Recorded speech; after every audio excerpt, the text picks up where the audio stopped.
Maxwell Moldovan joining us here on the Sam Bourquin Show. Max, good afternoon, partner. How are you this afternoon? Hey, Sam, I'm doing good.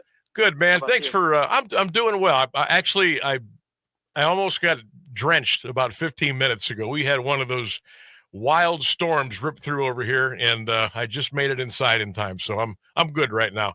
Um, First of all, congratulations again for punching your ticket to go play in the U.S. Open, and I know um, this is the fourth time now, and I you've still got to be crazy excited, but do the nerves calm down a little bit since you've done it before, or is it still, man, the butterflies are going?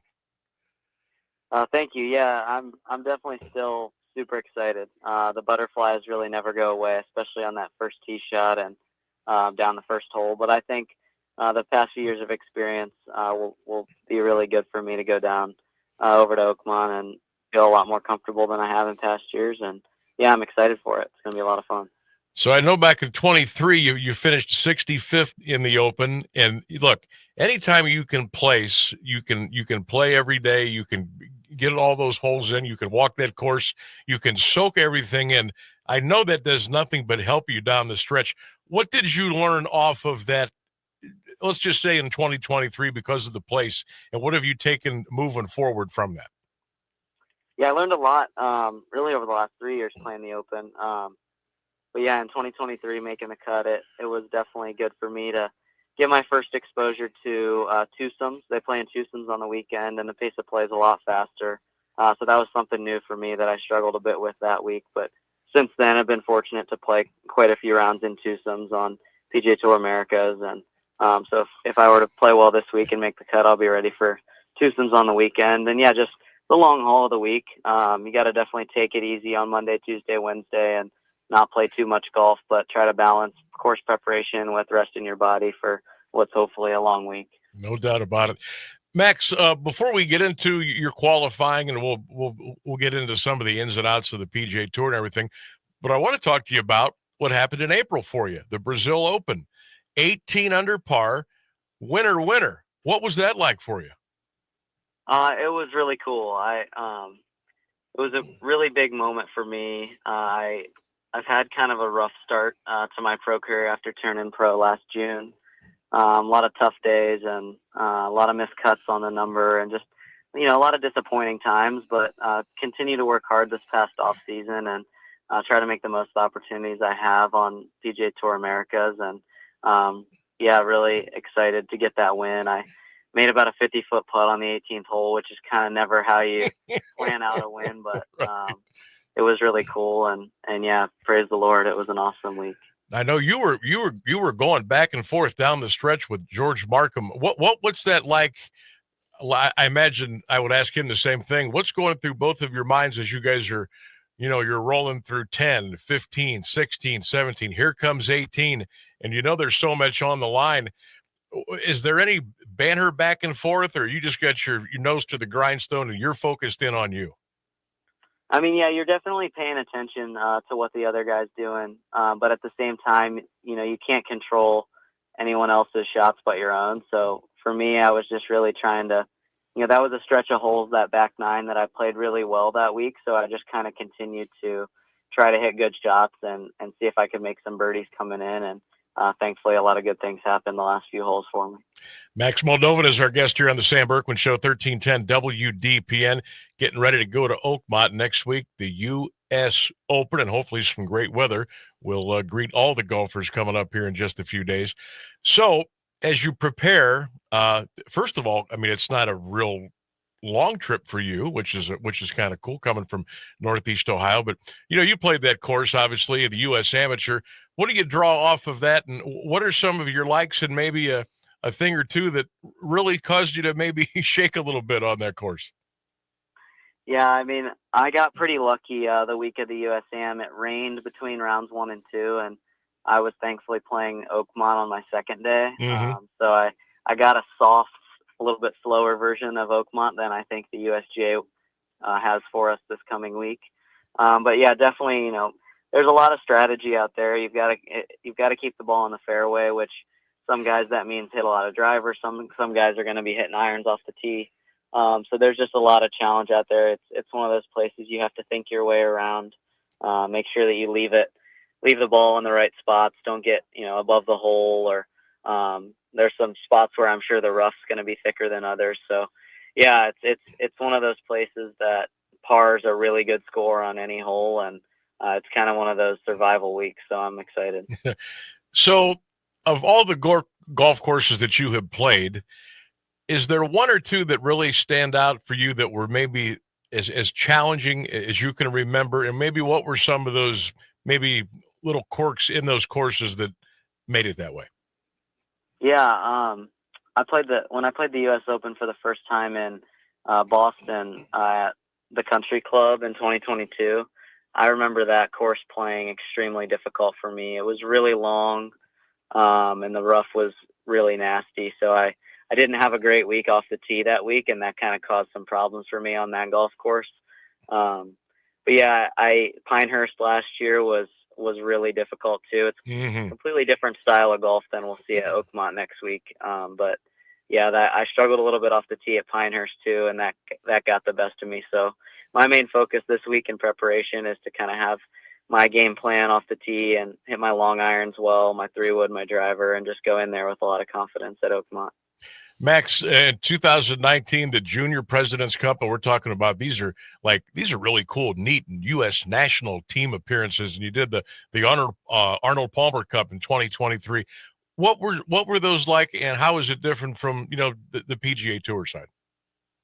Yeah, it's cool. It's not often. I mean, in college, you play on a team, but after college, there's not a ton of team golf. It's a big individual game, and it's easy to get lonely. So those weeks where you get to play for a national team and represent your country and do it alongside a bunch of buddies who are doing the same thing, that's a special week. And hopefully down the road there may be a President's Cup or a Ryder Cup in my future. That's an ultimate goal for me. But yeah, those are really cool experiences. That would be awesome. That's tension. I mean, I'm sure you've watched those over the. I mean, I mean, me just watching TV, and I can almost feel the nerves and the players and in the gallery. I mean, how awesome would that be? Have you let yourself dream about that happening maybe someday?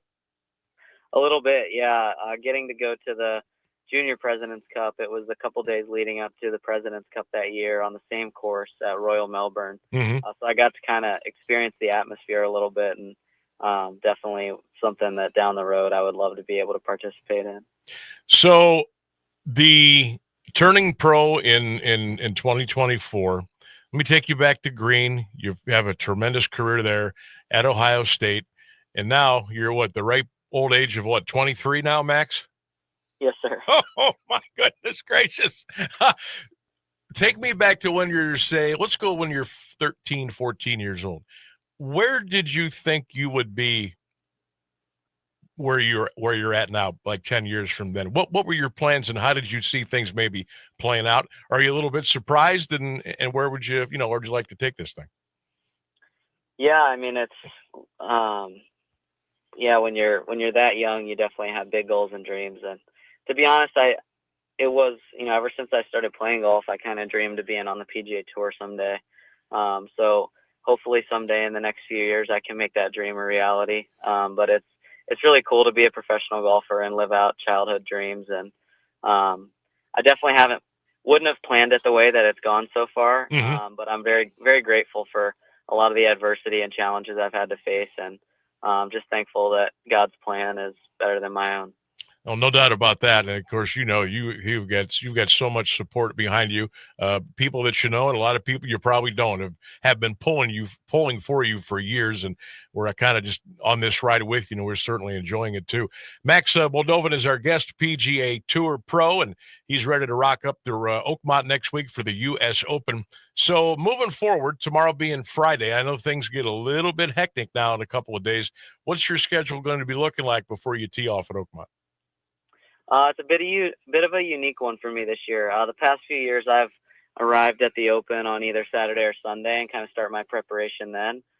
This year, since it's only 2 hours away, I'm going to drive over on Saturday and play at least 9 holes, get a practice round in. And then One of my good friends is getting married in North Carolina on Sunday.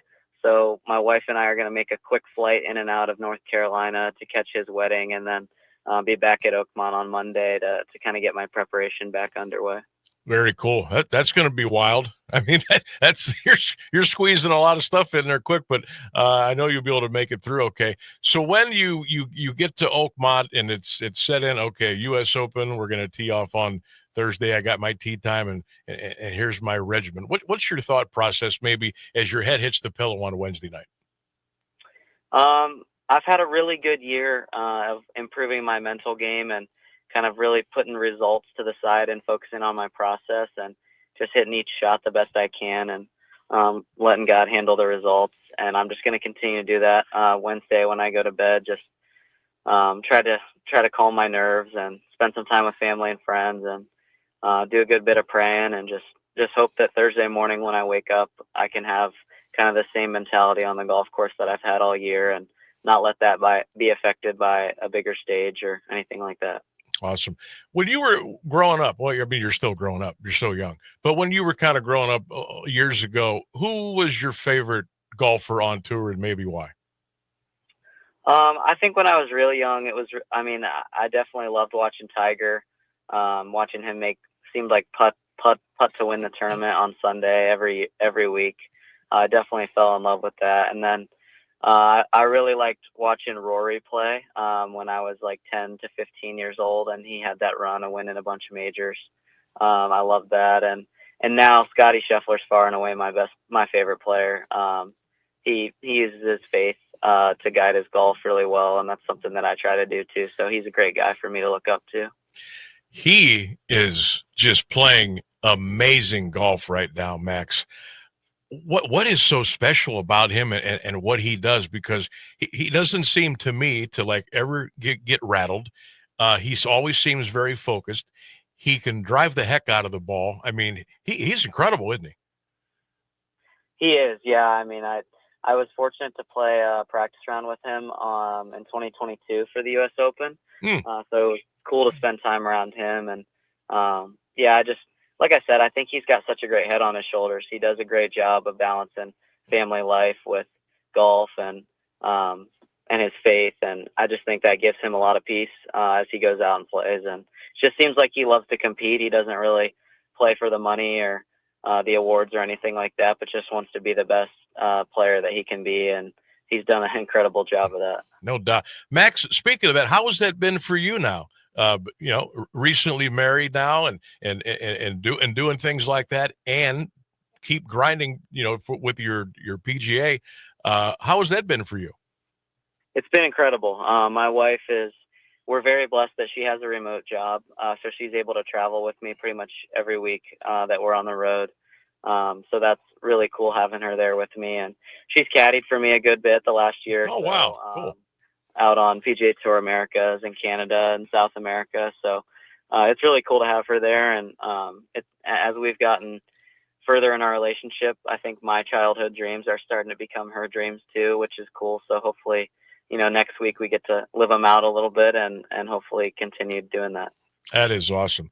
Max, I really appreciate you taking some time. I know you're busy. I know you're focused, and I know great things are going to happen for you. We are rooting for you, my friend. We're behind you all the way. All the best. Safe travels to Oakmont, and have a great tournament, and hopefully we can catch up with you here down the road. Sounds good. Thanks for having me, Sam. God bless. You bet. There he goes. Maxwell Moldovan, PGA Tour professional, and he's getting ready for the U.S. Open at Oakmont beginning next Thursday. I wish that young man all the best. 23 years old.